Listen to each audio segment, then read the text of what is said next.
가나안 땅 그의 아버지가 거류하던 땅에 거주하였으니 야곱의 족보는 이러하니라. 요셉이 17세의 소년으로서 그의 형들과 함께 양을 칠 때에 그의 아버지의 아내들 비라와 실바의 아들들과 더불어 함께 있었더니 그가 그들의 잘못을 아버지에게 말하더라.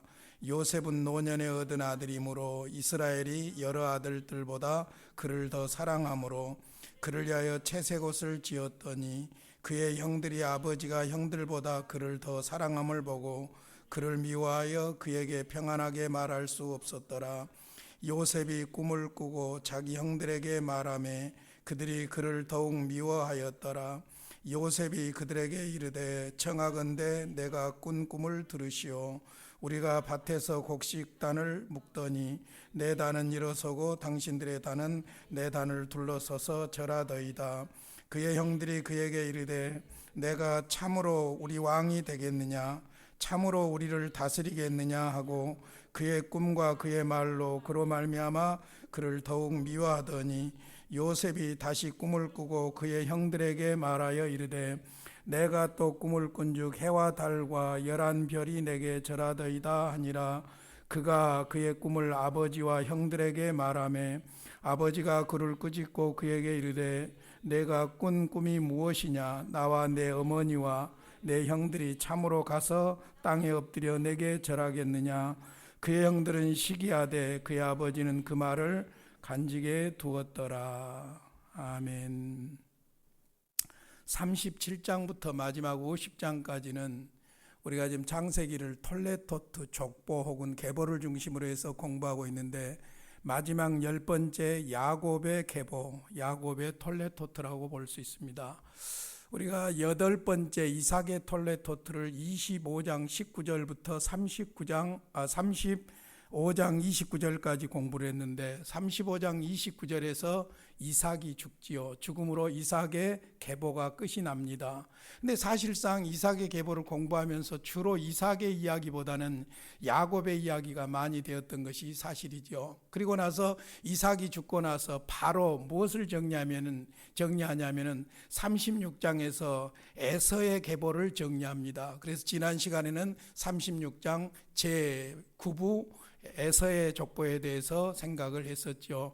이제 마지막 제10부입니다. 10번째입니다. 야곱의 후손 혹은 야곱의 톨레토트에 대해서 공부를 하겠는데 37장부터 50장까지는 실질적으로 야곱과 관련된 이야기지만은 야곱의 아들들의 이야기가 많이 나옵니다. 그리고 자세히 말씀을 묵상해 가다 보면은 창세기 15장에서 아브라함에게 주셨던 약속이 이루어져 가고 있는 것을 볼 수 있는데 이 이야기의 주인공이 요셉과 유다에게 실리고 있는 것을 발견할 수가 있습니다. 그래서 특별히 37장과 38장은 요셉이 그의 형들에게 미움을 받아서 팔리는 이야기로 나오고 38장은 이해할 수 없는 깜짝 놀랄 유다의 사건이 나옵니다. 이제 우리가 다음 주에 그 부분을 공부할 것입니다만은 그래서 서론적으로 요셉의 이야기와 유다의 이야기가 나오고 있는 것을 볼 수 있고 요셉을 통해서 아브라함에게 하셨던 약속이 이루어지는 것을 볼 수 있고 서서히 유다에게로 이제 하나님의 약속이 이어져 가고 있는 것을 발견할 수가 있습니다.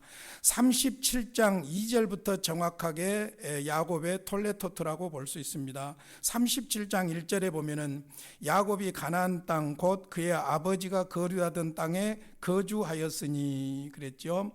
자, 우리가 이미 36장에서 에서는 가나안 땅을 떠났습니다. 36장 8절에 보면 세일산으로 갔지요. 그리고는 이제 야곱은 조상들의 땅, 아브라함과 이삭과 이 조상들의 땅에 거주하게 되죠. 그래서 1절에서 야곱이 가나안 땅 곧 그의 아버지가 거류하던 땅에 거주하였으니 여기까지가 사실은 이제 36장에 해당하는 부분이라고 볼 수 있고 정확하게 야곱의 톨레토트는 이제 37장 2절부터입니다. 그래서 야곱의 족보는 이러하니라, 야곱의 톨레토트는 이러하다 하고 시작을 합니다.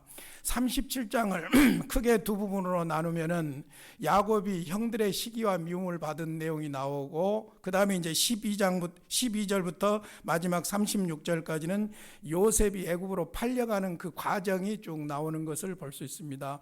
크게 보면 이렇게 두 부분으로 나눌 수가 있는데 우리가 잘 아는 이야기이기 때문에 구조 자체를 설명할 때 길게 설명하지 않기 위해서 단락단락을 좀 나눠보도록 하겠습니다. 먼저 1절부터 11절까지 오늘 읽은 내용은 형들의 시기와 요셉의 꿈 이야기라고 볼 수 있고, 그 다음에 12절에서 17절까지는 형들을 만나러 가는 요셉의 장면이 나옵니다. 그리고 세 번째로는 요셉이 18절에서 28절까지 끌려가는 장면이 나오지요. 그리고 마지막 29절에서 36절까지는 요셉을 잃은 야곱의 슬픈 모습이 기록되고 있습니다. 이 부분을 좀 더 세밀하게 분류를 한다면 35절까지가 야곱이 슬퍼하는 장면이고, 36절은 이제 요셉이 애굽의 보디베라의 집으로 팔려가게 된 내용을 마지막 기록하고 있습니다. 이 37장의 내용은 여러분들이 너무나도 잘 아는 내용이기 때문에 좀 쭉쭉 단락단락으로 설명을 하고 적용을 하도록 하겠습니다. 먼저 2절부터 11절까지 형들의 시기와 요셉의 꿈인데, 2절 말씀을 먼저 좀 보겠습니다. 요셉이 17세의 소년으로서 그의 형들과 함께 양을 칠 때에 그의 아버지 아내들 비라와 실바의 아들들과 더불어 함께 있었더니 그가 그들의 잘못을 아버지에게 말하더라. 양들을 치는데, 형들과 함께 양을 쳤는데 특별히 비라와 실바의 아들들과 더불어 함께 있었다. 그걸 보면은 야곱이 아들들을 어떤 팀으로 나누어서 양을 치지 않았을까, 그렇게 볼 수가 있어요. 왜냐하면은 2절을 어떤 성경에는 보니까 어떻게 번역을 해놨냐면은 17살의 요셉은 형들과 함께 양을 치고 있었다. 그때 그는 비라의 아들들과 실바의 아들들의 조수였다. 이렇게 번역하고 있어요. 그러니까 아직 나이가 어리기 때문에 형들 밑에서 조수와 같은 역할을 하고 있었는데 맨날 아버지에게 고자질을 했다는 그런 의미가 되겠지요. 그래서 2절을 통해서 보면 그때 상황을 우리가 이해할 수가 있을 것 같습니다. 그리고 특별히 잘 아시는 대로 요셉은 라헬이 낳은 아들이었기 때문에 특별하게 사랑을 했죠. 그래서 3절에 보면 채색 옷을 지어 입혔다고 했습니다. 채색 옷이라는 것이 원문에 보면 긴 팔이 있는 옷이고 길게 늘어진 옷이고 옷 여러 가지 색깔을 내고 있는 옷이죠. 지금 같은 그 옷 문화가 발달되지 않는 때는 굉장하게 귀하게 입힌 옷이라고 어찌됐든 볼 수 있습니다. 그래서 야곱이 요셉을 특별히 편애했다는 사실이 나타나지요. 4절을 보겠습니다. 그의 형들이 아버지가 형들보다 그를 더 사랑함을 보고 그를 미워하여 그에게 편안하게 할 수 없었더라. 자, 요셉을 형들이 미워했던 첫 번째 이유, 아버지의 편애입니다. 정확하게 나와 있죠. 형들이, 아버지가 형들보다 그를 더 사랑함을 보고 그를 미워하였다. 그래서 편안하게 말할 수 없었다. 그런데 이제 엎친 데 덮친 격으로 얄미운 것이 더 얄미운 짓을 하는데, 꿈을 꿔가지고 자꾸 이야기를 하는데, 꿈도 형들의 자존감을 건드리는 꿈을 자꾸 이야기하는 거예요. 두 번의 꿈을 꿨지요. 5절부터 보면은 요셉이 꿈을 꾸고 자기 형들에게 말하며 그들이 그를 더욱 미워하였다. 꿈 때문에 미워했어요. 아버지의 편애가 첫 번째 이유고, 두 번째는 꿈의 이야기, 꿈 때문이었다고 볼 수 있죠. 그런데 6절부터 보면은 12곡식단이 있는데 내 곡식단에다가 절합디다. 그러니까 형들이 기분이 좋겠어요, 안 좋겠어요? 화나도록 만드는 그런 꿈 이야기를 하고 있습니다. 그래서 8절 마지막 부분에 보면 그의 꿈과 그의 말로 말미암아 그를 더욱 미워하더니, 자, 아버지의 편애, 거기다가 꿈 이야기, 거기에다 얄밉게 말하는 그 말 때문에 형들이 요셉을 시기하고 미워했다는 것이지요. 또 한 번 꿈을 꾸는데 하늘의 해와 달과 11별이 자기에게 절하더라는 거예요. 그러니까 12별 중에 한 별은 요셉 별이고 해와 달은 아버지 어머니고 나머지 11별은 자기 형제들이고, 그러니까 자기에게 아버지 어머니까지 다 절하더라는 거예요. 그러니까 야곱은 내끼 놈 했지만 속으로 흐뭇했고, 형들은 저 자식 고칠 수가 없네 하고 미움이 더 싹트게 되었던 것을 볼 수 있죠.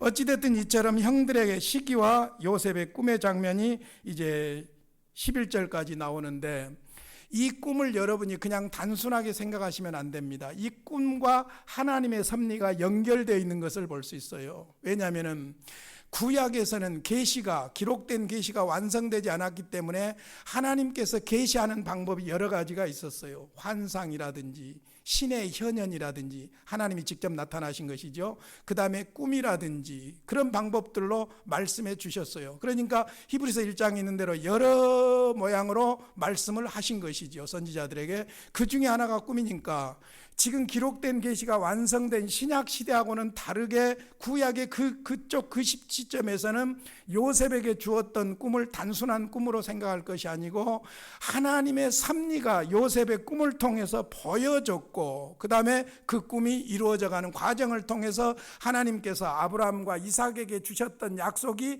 구체적으로 하나님의 섭리 가운데 이루어지고 있다는 것을 보여주고 있는 것이지요. 특별히 중요한 것은 꿈이 그냥 단순한 꿈이 아니라 하나님의 섭리였다는 것은 무엇을 통해서 알 수 있냐면은 요셉과 요셉의 형들과 야곱의 삶 속에서 그들이 계속해서 하나님의 섭리 가운데 변화되어져 가는 과정에서 그것을 발견할 수 있어요.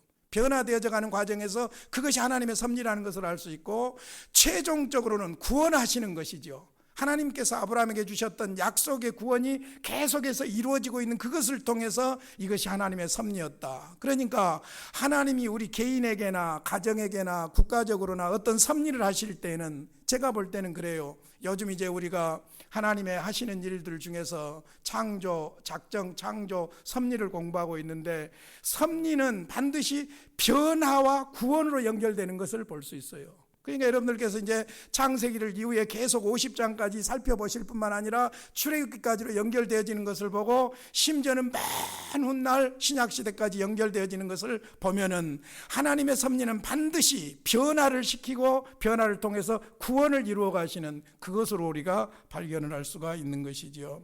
자, 이제 두 번째 단락이 형들을 만나러 가는 장면이 나옵니다. 자, 12절부터 17절까지 우리 같이 한번 읽어보겠습니다. 12절부터 17절까지 시작. 그의 형들이 세겜에 가서 아버지의 양떼를 칠 때에 이스라엘이 요셉에게 이르되 내 형들이 세겜에서 양을 치지 아니하느냐 너를 그들에게로 보내리라. 요셉이 아버지에게 대답하되 내가 그리하겠나이다. 이스라엘이 그에게 이르되 가서 내 형들과 양떼가 다 잘 있는지를 보고 돌아와 내게 말하라 하고 그를 헤브론 골짜기에서 보내니 그가 세겜으로 가니라. 어떤 사람이 그를 만난즉 그가 들에서 방황하는지라. 그 사람이 그에게 물어 이르되 내가 무엇을 찾느냐. 그가 이르되 내가 내 형들을 찾으오니 청하건대 그들이 양치는 곳을 내게 가르쳐 주소서.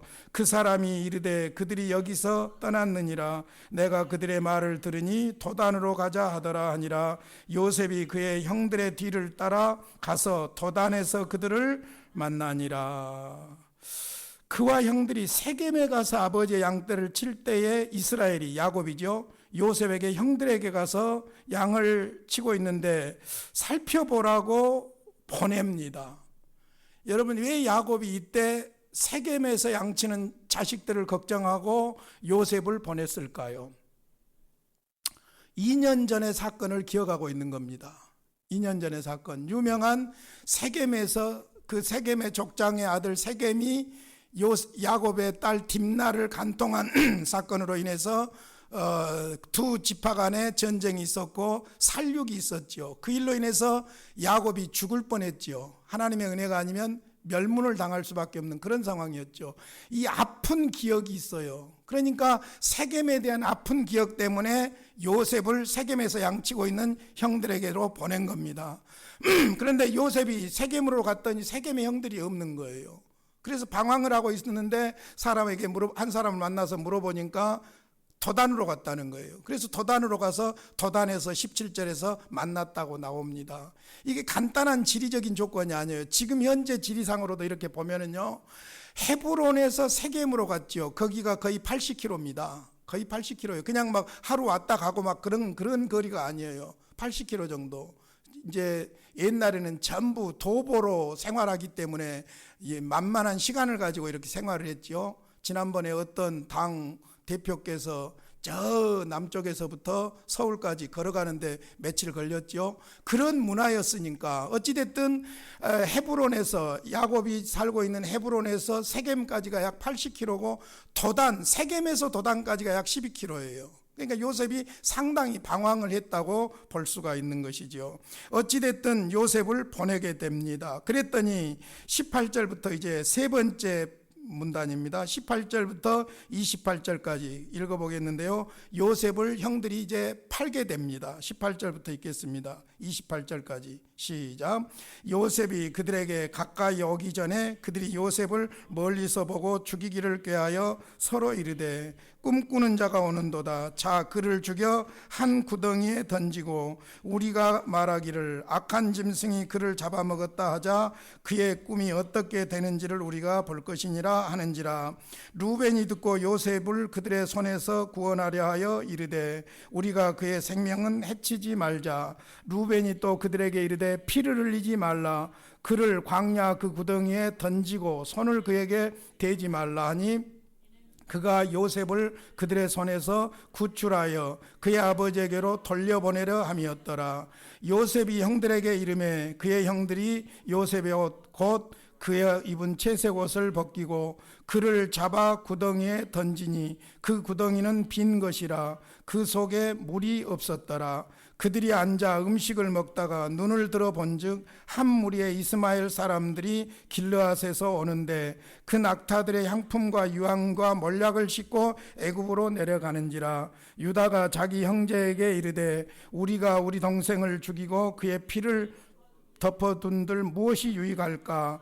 자, 그를 이스마엘 사람에게 팔고 그에게 우리 손을 대지 말자. 그는 우리의 동생이요 우리의 혈육이니라 하매 그의 형제들이 다 청종하였더라. 그때 미디안 사람 상인들이 지나가고 있는지라. 형들이 요셉을 구덩이에서 끌어올리고 은 20에 그를 이스마엘 사람들에게 팔매 그 상인들이 요셉을 데리고 애굽으로 갔더라. 자, 요셉이 형들에게 갔습니다. 멀리서 요셉이 가까이 오는 것을 보고 그를 죽이기로 결의를 합니다. 죽이기로 서로 작전을 짭니다. 그러면서 19절에 꿈꾸는 자가 오는도다 하고 자, 그를 죽여 한 구덩이에 던지고 우리가 말하기를 악한 짐승이 그를 잡아먹었다 하자 그의 꿈이 어떻게 되는지를 우리가 볼 것이니라 하는지라. 그러니까 요셉을 어떻게 처리할 것인가가 요셉이 오기 전에 정리가 된 거예요. 죽이고 그리고는 짐승의 피로 요셉의 옷에 묻혀가지고 아버지에게는 짐승이 해쳤다고 보고하자. 그렇게 이제 합의를 했어요. 근데 이때에 루벤과 유다가 상당히 역할을 합니다. 그것 때문에 요셉이 죽지를 않았죠. 21절에 보면 루벤이 듣고 요셉을 그들의 손에서 구원하려 하여 이르되 우리가 그의 생명은 해치지 말자. 그래가지고 구덩이에다 넣자는 거예요. 넣어놓고 나중에 기회가 되면은 구출해서 아버지에게 보낼 그런 마음이 루벤 장남에게 나름대로 사명감이 있었던 것이죠. 자, 그렇게 해서 이제 구덩이에다 던졌습니다. 24절에 그 구덩이는 빈 것이고 그 속에는 물이 없었다고 했습니다. 그런데 그때 누가 지나가고 있었냐면은 국제무역상, 그때 당시로는 국제무역상이라고 할 수 있는 이스마엘 사람들이 길르앗에서 낙타에다가 향품과 유황과 몰약을 싣고 애굽으로 내려가고 있었습니다. 그런데 이제 재밌는 것은 여기서 25절에서는 이스마엘 사람들이라고 했고 28절에서는 뭐라고 했습니까? 그때 미디안 사람 상인들이 지나가고 있는지라 그랬지요. 이건 같은 사람들입니다. 그러니까 이스마엘 상인들이라고도 하고 미디안 상인들이라고도 하는데 미디안 사람들하고 아브라함의 아들인 이스마엘하고 통혼을 한 거예요. 그러니까 그냥 이스마엘 사람들이라고도 하고 그 다음에 뭐라고 했죠? 미디안 사람들이라고도 같이 쓴 것이죠. 호남 사람들하고 전라도 사람들하고 어떻게 다릅니까? 같은 말이죠. 영남 사람들하고 경상도 사람들하고 어떤 말입니까? 같은 말이죠. 그러니까 그와 같이 같은 용어를 이중적으로 쓰고 있다는 것을 기억하시면 되겠습니다. 이때 유다가 역할을 하게 되는데 요셉을 죽이려고 했는데 결정적으로 요셉을 팔아먹도록 만든 사람이 누구냐면 유다예요. 26절 유다가 자기 형제에게 이르되 우리가 우리 동생을 죽이고 그의 피를 덮어둔들 무엇이 유익할까? 자, 그를 이스마엘 사람들에게 팔고 그에게 우리 손을 대지 말자. 그는 우리의 동생이요 우리의 혈육이니라 하며 그 형제들이 청중하였더라. 괜찮은 아이디어거든요. 그러니까 그렇게 팔아 넘겼습니다. 자, 마지막으로 이제 네 번째, 요셉을 잃은 야곱이 슬퍼합니다. 29절부터 36절까지 같이 읽겠습니다. 시작. 루벤이 돌아와 구덩이에 이르러 본즉 거기 요셉이 없는지라. 옷을 찢고 아우들에게로 되돌아와서 이르되 아이가 없도다. 나는 어디로 갈까? 그들이 요셉의 옷을 가져다가 순념소를 죽여 그 옷을 피에 적시고 그의 채색 옷을 보내어 그의 아버지에게로 가지고 가서 이르기를 우리가 이것을 발견하였으니 아버지의 아들이 옷인가 보소서 하매 아버지가 그것을 알아보고 이르되 내 아들의 옷이라. 악한 짐승이 그를 잡아먹었도다. 요셉이 분명히 찢겼도다 하고 자기 옷을 찢고 굵은 배로 허리를 묶고 오래도록 그의 아들을 위하여 애통하니 그의 모든 자녀가 위로하되 그가 그 위로를 받지 아니하여 이르되 내가 슬퍼하며 수월로 내려가 아들에게로 가리라 하고 그의 아버지가 그를 위하여 울었더라. 그 미디안 사람들은 그를 애굽에서 바로의 신하 친위대장 보디발에게 팔았더라. 자, 35절까지 요셉을 팔아먹고 요셉의 옷에다가 순념소에 피를 묻혀가지고 아버지에게 발견했다고 하면서 요셉이 사나운 짐승에게 죽은 것처럼 했습니다. 요새 같으면 이거 간단한데 DNA 조사 딱 하면 그냥 그랬는지 안 그랬는지 단번에 알 수 있는데 어찌됐든 그렇게 해서 속였어요. 아버지를 속였어요. 이 소식을 듣고 아버지가 요셉의 옷이 분명하니까 뭐 차라리 지옥에 가서 지옥에 떨어지는 것이 낫다고 수호를 이야기하잖아요. 부모의 자식에 대한 마음이 바로 그런 것임을 알 수 있습니다. 어찌됐든 애통을 하고 있는 모습을 볼 수 있습니다. 그리고는 마지막으로 미디안 사람들은 요셉을 애굽의 바로의 신하 친위대장, 수비대장 겸 왕의 호위대장이라고 볼 수 있죠. 굉장한 권력을 가지고 있는 그 집의 종으로, 노예로 팔리게 된 것을 볼 수가 있습니다. 사실 마지막 29절에서 35절까지, 특별히 34절에서 35절까지 야곱이 요셉을 잃은 것에 대해서 애통하는 이 장면을 통해서 우리는 무엇을 발견할 수가 있냐면은 야곱이 그동안에 뿌려놨던 것을 받고 있다는 느낌을 받을 수가 있습니다. 야곱이 당한 고통과 하나님의 섭리를 발견할 수 있어요. 그래서 오늘 첫 번째 적용은 우리가 당한 고통과 하나님의 섭리와 늘 연결할 필요가 있다는 것입니다. 당시에는 복수법이라고, 영어로는 넥스탈리오니스라고 그럽니다. 넥스탈리오니스라고 그러는데 정확하게는 동해보복의 원리라고 그러는데 일반적인 원칙이에요. 하나님 앞에 죄 지으면 벌 받는다. 이것이 상식이에요. 그러니까 사실은 사람들이 이성이 하나님보다 앞서지 않고 문화가 이렇게 되지 않았을 때, 종교가 우선시 되었을 때는 모든 사람들의 의식 속에 뭐가 있냐면은 에덴 동산의 사건하고 연결이 되어 있어요. 죄 지으면 벌 받는다. 그리고 하나님은 죄 지은 사람에게 벌을 내린다. 이게 일반적인 상황이에요. 그러니까 하나님께서 야곱이 개인적으로 저질렀던 것에 대해서 아브라함과 이삭과 맺은 언약 때문에 은혜로 자비로 이끌고는 있지만은 야곱이 개인적으로 범한 죄에 대해서는 상응한 벌을 받고 있다는 것을 지울 수가 없는 거예요. 자, 구체적으로 몇 가지 예를 들어 보겠습니다. 에서에게 저질렀던 야곱의 죄가 무엇이었습니까? 아버지가 에서에게 줄 축복을 대신 받기 위해서 양을 잡아가지고 별미를 만들고 그 양의 털로 에서의 털처럼 그렇게 속여가지고 결국 축복을 가로챘잖아요. 근데 그것하고 똑같은 상황으로 아들들이 야곱에 대해서 항거하고 있는데 야곱이 가장 사랑하는 요셉을 그렇게 처참하게 팔아먹었지 않습니까? 지금 야곱은 죽었다고 생각했기 때문에 그 고통이 엄청난 거예요. 차라리 자식하고 같이 죽는 것이 낫다고 대성통곡하고 있지 않습니까? 또 두 번째로는 야곱이 염소와 옷을 사용하여 아버지를 속였던 것처럼 아들들도 똑같이 염소의 피를 가지고 아버지를 속인 거예요. 그와 같은 상황이죠. 그 다음에 요셉을 이롭게 하려는 야곱의 욕망이 요셉을 죽이려는 형들의 욕망으로 이어지고 있는 것을 볼 수 있어요. 특별히 누굽니까? 어머니 리브가의 편애가 야곱이 요셉을 편애하는 상황으로 이어지고, 요셉을 편애하는 야곱에 대해서 그의 다른 자녀들이 아버지에 대해서 거역하고 있는 이런 상황으로 나타나는 것을 볼 수 있죠. 하나님의 섭리는 합력하여 선을 이루지만은 여러분 우리가 한번 생각해 볼 필요가 있어요. 율법적으로가 아니라 하나님은 공의로우시다. 그러므로 죄에 대해서는 반드시 심판하신다. 이 의식이 우리에게 있어야 돼요. 그리스도 안에서 우리의 죄 문제는 해결되었지만은 그리스도 안에서 죄 문제가 해결되었기 때문에 죄 지어도 괜찮다. 이건 아니라는 것이죠. 이건 아니죠. 오히려 공의로우신 하나님을 믿는 입장에서 죄에 대해서 무서워하고 두려워하는 이것이 바로 구원받은 성도들의 삶이어야 할 줄로 믿습니다. 그 다음에 이제 오늘 아예 창세기 37장에서 요셉의 꿈과 함께 이야기가 되어지니까 50장까지를 요셉이 받은 고난과 성공까지 연결해서 한번 이야기를 해드려 보도록 하겠습니다. 특별히 요셉의 고난을 통해서 하나님께서 섭리하신 내용인데, 제가 한 15년 전에 미국인 교수를 통해서 아주 감동적으로 오전 내내 강의를 받았던 내용을 제가 여러분에게 요약해 드리려고 하는 거예요. 요셉의 고난학교라는 명칭입니다. 자, 먼저 시편 105편을 한번 보십시오. 시편 105편.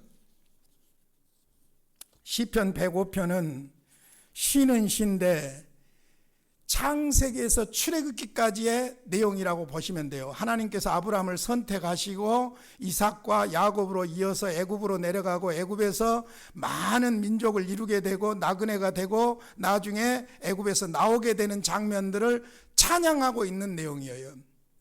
그 중에서 시편 105편 17절부터 23절까지가 요셉에 해당하는 부분이라고 볼 수 있습니다. 17절부터 23절까지 같이 한번 읽겠습니다. 시작. 그가 한 사람을 앞서 보내셨으며 요셉이 종으로 팔렸도다. 그의 발은 착고를 차고 그의 몸은 쇠사슬에 매였으니 곧 여호와의 말씀이 응할 때까지라. 그의 말씀이 그를 단련하였도다. 왕이 사람을 보내어 그를 석방하며 무백성의 통치자가 그를 자유롭게 하였도다. 그를 그의 집의 주관자로 삼아 그의 모든 소유를 관리하게 하고 그의 뜻대로 모든 신하를 다스리며 그의 지혜로 장로들을 교훈하게 하였도다. 이에 이스라엘이 애굽에 들어가며 야곱이 함의 땅에 나그네가 되었도다. 자, 19절에 보면 요셉이 이제 애굽에 팔려가 가지고 종으로 팔려갔고 발은 착고에 차였고 감옥에 있었죠. 그 다음에 19절, 여호와의 말씀이 응할 때까지라. 그의 말씀이 그를 단련하였도다. 요셉의 고난학교 네 교실로 정리를 해드려 보겠습니다. 첫 번째, 자, 창세기 37장으로 갑니다. 구덩이 학교입니다. 구덩이. 자, 요셉의 형들이 요셉을 거절했습니다. 요셉을 미워했습니다. 요셉을 시기했습니다. 그래서 형들을 찾아온 요셉을 어디에 넣었습니까? 37장 24절 같이 읽겠습니다. 시작. 그를 잡아 구덩이에 던지니 그 구덩이는 빈 것이라 그 속에 물이 없었더라. 첫 번째가 구덩이 학교예요. 구덩이 학교. 무슨 말이냐면은 형들로부터 거절당한 고난을 당한 겁니다. 형들로부터 거절당한 아픔을 당한 겁니다. 형들이 요셉을 시기하고 질투하고 미워해가지고 요셉을 죽이기 위해서 구덩이에다 집어넣었어요. 그래서 첫 번째 요셉이 통과했던 고난학교 퍼스트 클래스가 뭐냐면은 거절당함의 아픔을 경험한 거예요. 사랑받아야 될 요셉이, 사랑해줘야 될 형들이 요셉을 미워하고 거절한 거예요. 그러므로 그 먼 길을 찾아왔는데 요셉을 구덩이에다 집어넣습니다. 여러분, 아이러니컬하게도 요셉은 형들로부터 거절당한 이 아픔을 통해서 무엇을 배우게 되냐면은 사랑하는 법을 배우게 됩니다. 13년 동안 30세 왕 총리가 되었으니까 17살 때니까 13년 동안 수많은 어려움을 겪으면서 무엇을 배우게 되냐면은 형들로부터 거절당한 그 아픔과 그 고난을 오히려 형들을 사랑하는 법을 배우게 된 거예요. 그것이 현실로 나타나죠. 창세기 45장 봅니다. 45장 5절하고 마지막 50장 19절. 자, 45장 봅시다. 성경으로 확인을 하셔야 돼요. 45장 5절. 요셉에게 애굽에 왔던 형들에게 자신을 요셉이 드러내지요. 그러면서 하는 말입니다. 45장 5절입니다. 형들이 얼마나 놀랐겠어요. 노예로 팔아먹었는데 총리가 돼가지고 앞에 나타났으니 기겁을 할 일 아닙니까? 이때 하는 말입니다. 요셉이 당신들이 나를 이곳에 팔았다고 해서 근심하지 마소서, 한탄하지 마소서. 하나님이 생명을 구원하시려고 나를 당신들보다 먼저 보내셨나이다. 중국 무협 영화같이 복수를 복수하기 위해서 뾰우 하면서 그냥 훈련받고 그리고 나중에 그냥 멋있게 원수를 죽이고 끝나는 그런 게 아니에요. 오히려 거절당한 아픔을 당했지만 그 거절당한 아픔을 통해서 하나님의 사랑을 배우게 된 것이고, 그러므로 어떻게 합니까? 형들을 복수할 수 있는 좋은 상황에서 이건 당신들이 한 것이 아니다, 하나님이 하신 것이다. 여기서 끝난 게 아니잖아요. 아버지 야곱이 죽고 나니까 형들이 무서워하잖아요. 지금까지는 아버지 때문에 살려줬지만은 이제 아버지가 돌아가셨으니 우리를 죽일 것이다. 그랬을 때 요셉이 다시 한번 확인을 해준 것이 뭡니까? 50장 내용이죠. 50장도 한번 눈으로 확인합시다. 50장 19절. 50장 19절. 요셉이 쭉 이제 이야기하고 나서 요셉이 그들에게 이르되 두려워하지 마소서, 내가 하나님을 대신하리이까. 당신들은 나를 해하려 하였으나 하나님은 그것을 선으로 바꾸사 오늘과 같이 많은 백성의 생명을 구원하게 하시려 하셨나니 당신들은 두려워하지 마소서, 내가 당신들과 당신들의 자녀를 기르리이다 하고 그들을 간곡한 말로 위로하였더라. 누가? 하나님이.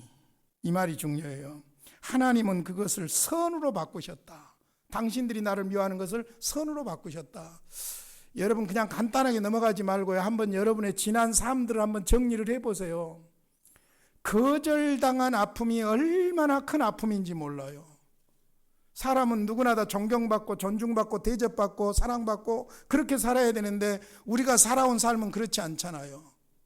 내 원수가 나를 죽이려 하고 나를 거절했다면 이해가 돼요. 그런데 가장 사랑해야 될 사람들, 남편이, 아내가, 형제가, 여러분 거절하고 미워하고 시기하고 하는 이 상처가 결코 간단한 상처가 아니에요. 그런데 요셉은 그 상황에서 하나님의 섭리를 믿었고 하나님을 믿었기 때문에, 여러분 그렇지 않으면 방법이 없잖아요. 그렇지 않으면 방법이 없잖아요. 저도 뭐 세상이나 아니나 조금 살아봤는데 교회 안에서만 이렇게 목회하면서 쭉 신앙생활 해보니까 젊었을 때는 내 마음대로 안 된다고 막 혈기도 부리고 막 그랬는데 이제 나이를 좀 먹어져 가니까 아무것도 아닌 것 가지고 싸울 필요가 없더라고요. 그리고 죄송하지만 지금 나쁜 것이 꼭 나쁘다고만 말할 수가 없는 거예요. 지금 나쁘고 힘든 것이 나중에는 보약이 될 수도 있는 거예요. 그러니까 하나님을 믿어야 되는 것이죠. 하나님을 의지해야 되는 것이죠. 그러니까 요셉의 고난학교의 목적이 뭐냐면 하나님께서 요셉을 훈련시켜서 그 무엇도 아니고 감정도 아니고 사람도 아니고 하나님만 의지하게 하려는 거예요. 그게 중요한 거예요. 그래서 요셉은 오히려 구덩이 학교를 통해서, 고난학교 첫 번째 클래스를 통해서 오히려 사랑하는 법을 배우게 되었죠. 거절당함을 통해서. 두 번째, 집학교입니다. 두 번째 클래스는 집학교. 어디를 제가 말하려고 그러냐면 39장으로 가보세요. 39장 7절을 보고 9절을 보겠습니다. 잘 아시는 내용이에요. 그 후에 그의 주인의 아내가, 무슨 주인이죠? 보디발의 아내죠. 보디발의 집에서 벌어진 일이에요. 집 고난학교예요. 그의 주인 아내가 요셉에게 눈짓하다가 동참하기를 청하니 요셉이 거절했어요. 주인의 아내에게 이르되 내 주인이 집안의 모든 소유를 간섭하지 아니하고 다 내 손에 위탁하였으니 이 집에는, 자, 집에서 받은 훈련입니다. 이 집에는 나보다 큰 이가 없으며 주인이 아무것도 내게 금하지 아니하였어도 금한 것은 당신뿐이니 당신은 그의 아내임이라. 그런즉 내가 어찌 이 큰 악을 행하여 하나님께 죄를 지으리까. 그러니까 요셉이 종으로 섬기는 보디발의 집에서 인정을 받아가지고 총무가 되었어요. 총무가 됐다는 것은 살림을 다 맡았다는 것이고 안집에 있는 곳간을 다 열쇠를 맡았다는 것이고 종들이 다 그의 휘하에 들어왔다는 거예요. 고고학적으로 보면은 이 집이 어떻게 되어 있냐면은 보디발이 살림하는 집은 안집이고 종들은 바깥집에 있는 거예요. 그러니까 바깥 집을 관리할 뿐만 아니라 안집에 있는 창고의 열쇠를 관리하는 것이 요셉이에요. 그러니까 요셉이 안집에 드나들 수 있는 특권이 바로 유혹의 계기가 된 거예요.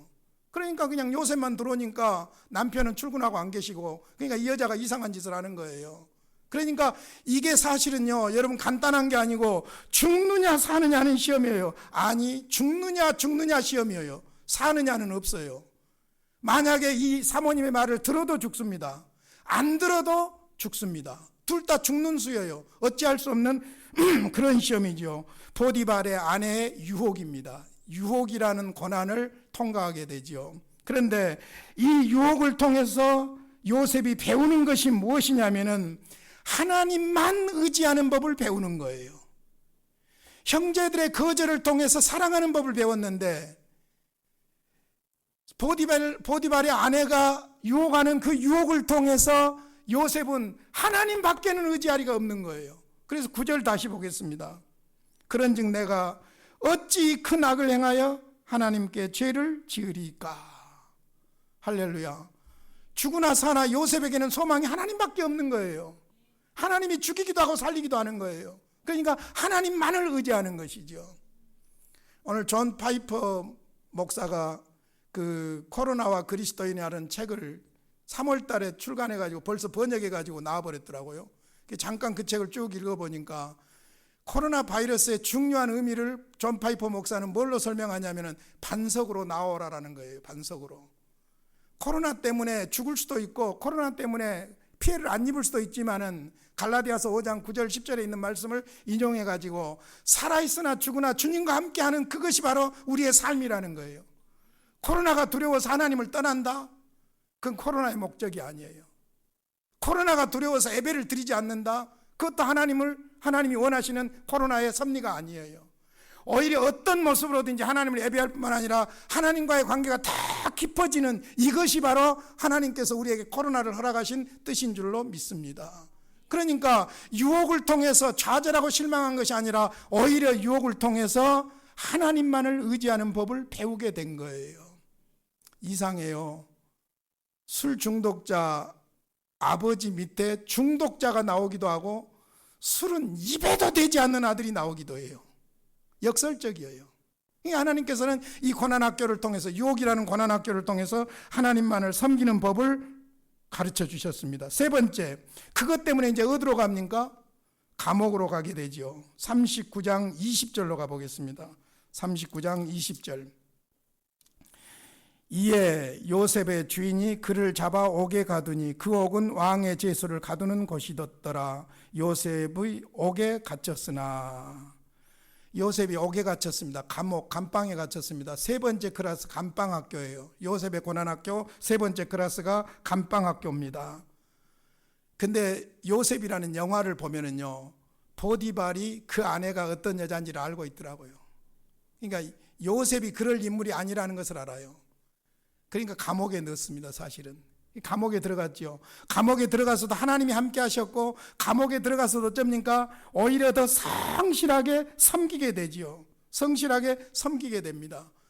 그랬더니 거기에 떡 맡은 관원과 술 맡은 관원이 왕의 진노를 사가지고 들어왔는데 두 사람 다 꿈을 꿨고 두 사람 다 꿈을 요셉이 해몽해 주었고, 요셉이 해몽한 대로 떡 맡은 관원장은 죽었고 술 맡은 관원장은 복귀되었고. 그러니까 요셉이 복귀될 때 나 좀 기억해 주시오. 나 사실 여기 들어올 사람이 아닙니다. 여차 2차 해서 내가 여기에 들어와 있습니다. 당신이 복직되면은 나를 좀 기억해 주십시오 했어요. 근데 웬걸 잊혀진 아픔을 당합니다. 잊혀진 아픔. 미움받은 여자보다 잊혀진 여자가 더 불쌍하다고 그러지요. 어찌됐든 요셉은 술 맡은 관원으로부터 잊혀짐을 당하게 됩니다. 여기서 요셉은 기다림과 섬김의 훈련을 받습니다. 잊혀지니까 2년 동안 기다리는 거예요. 그 다음에 그러면서도 감옥에서 어쩝니까?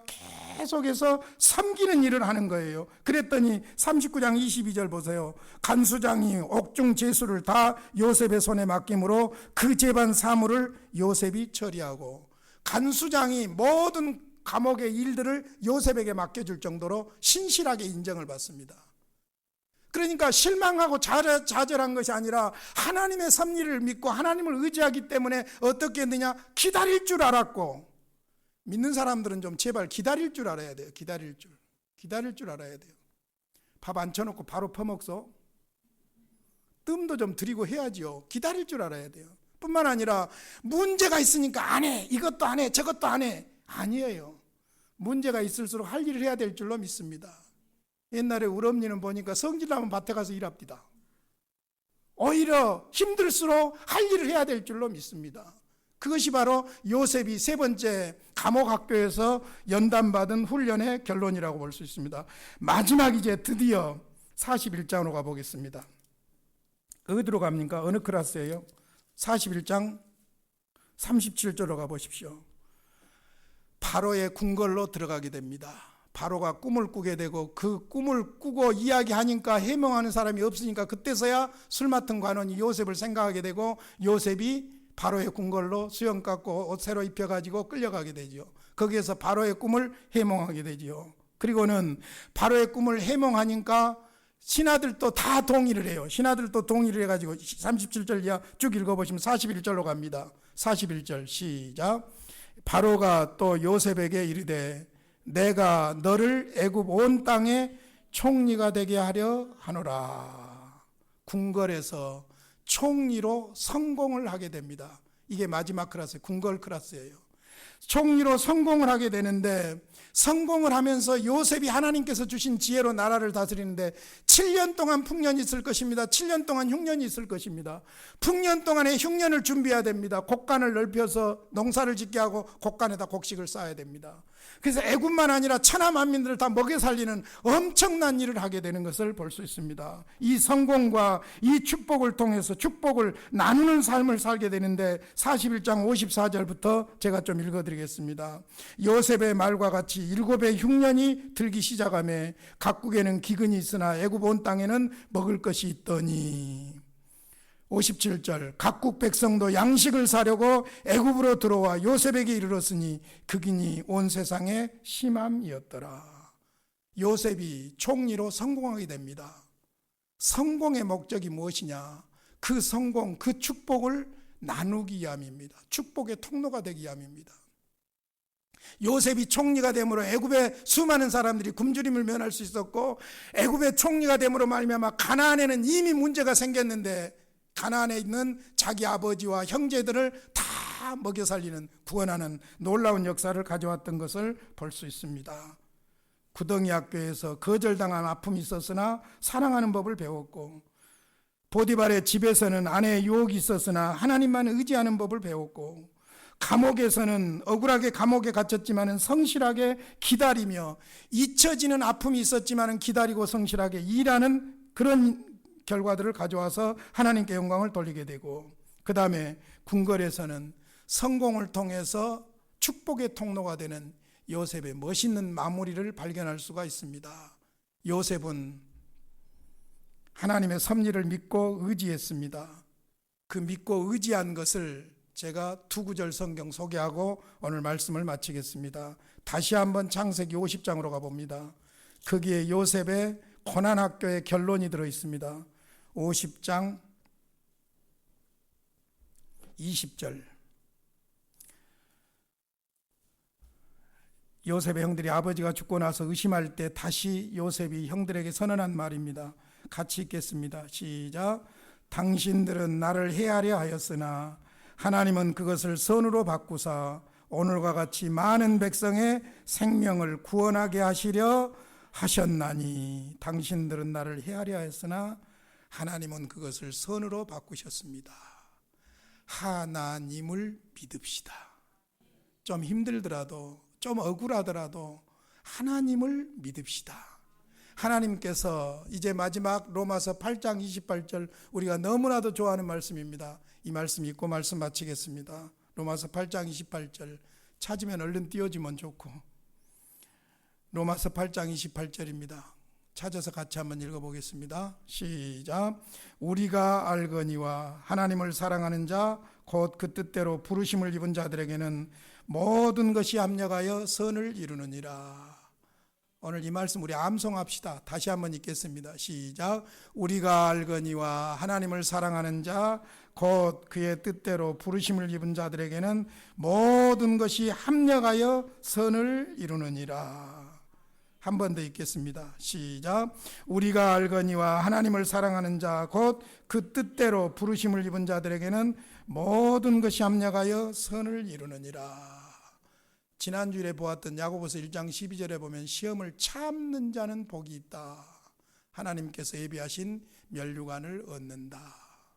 고마우신 아버지, 창세기 37장에서 50장까지 요셉의 고난학교를 우리의 삶에 적용해 보았습니다.